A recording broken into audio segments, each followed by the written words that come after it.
Quiero hablaros de un libro que salió ayer a la venta con la editorial Nube de Tinta con el título La historia de Julian.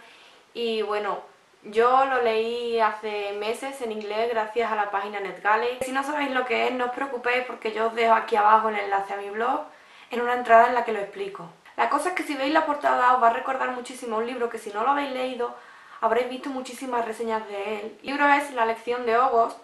No sé si os acordáis, ese con la portadita azul y esa carita que le faltaba un ojo. En inglés se llamaba Wonder.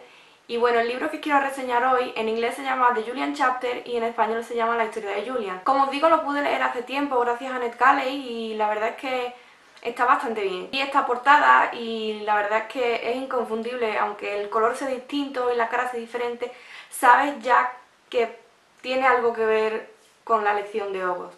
Como os he dicho, el libro se titula The Julian Chapter, en español es La historia de Julian, y si habéis leído la lección de August, veréis que cada capítulo, cada parte del libro está escrita por un personaje. Si os fijáis bien, veis que Julian es el único que no escribe su capítulo, su historia, y aprovecha ahora el momento. Es un libro muy cortito porque es solo eso, un capítulo más, un extra.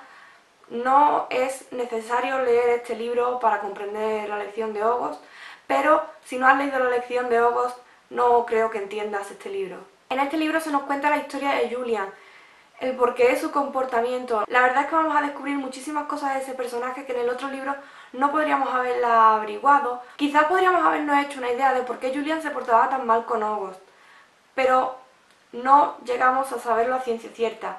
Este libro nos va a decir la razón de que Julian se portase así de mal, su reacción y qué pasaba por su cabeza cada vez que tenía en mente un nuevo plan. Evidentemente podréis pensar que las cosas que hace Julian no son justificables, pero creedme que cuando leáis este libro, si lo vais a leer o si ya lo habéis leído, la verdad es que tiene un poquito de sentido, ¿no?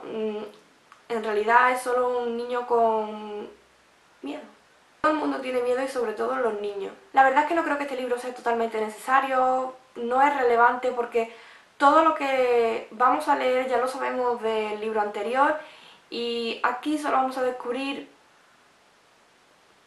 poca cosa más. Descubriremos el porqué del comportamiento de Julian y también vamos a descubrir qué es lo que hace que cambie. Sin embargo, hay una parte que sí me gustaría destacar y viene al final de los dos libros. Sabéis que acaban las clases, los niños se van de vacaciones y algunos aprovechan para visitar a la familia. En concreto, Julian va a visitar a su abuela y le cuenta su problema. Y lo más bonito es la historia que la abuela le cuenta porque eso sí que es una verdadera lección, ¿no? Esa historia que puede resultar bastante lacrimógena y que a mí me gusta tanto, es donde se encuentra la verdadera lección y es lo que hace que cualquier persona que la escuchase y se sintiese en una situación como Julian pudiese cambiar de parecer. La verdad, y todo se ha dicho, creo que esa es la historia que yo creo que merecería un libro entero. Yo lo leería. Si tenéis alguna duda sobre este libro, si no sabéis si leerlo o si no sabéis si os va a gustar, yo os digo que va por la misma línea del anterior. Eso sí, está contado desde un punto de vista totalmente diferente. Digamos que antes era la versión de August y en ese tampoco era la versión de August. Era la versión de los amigos de August y la gente más allegada a él. Sin embargo, en este libro se nos cuenta la historia del enemigo de August, de Julian, y es interesante pero no es relevante, no es completamente necesario leerlo para comprender la historia.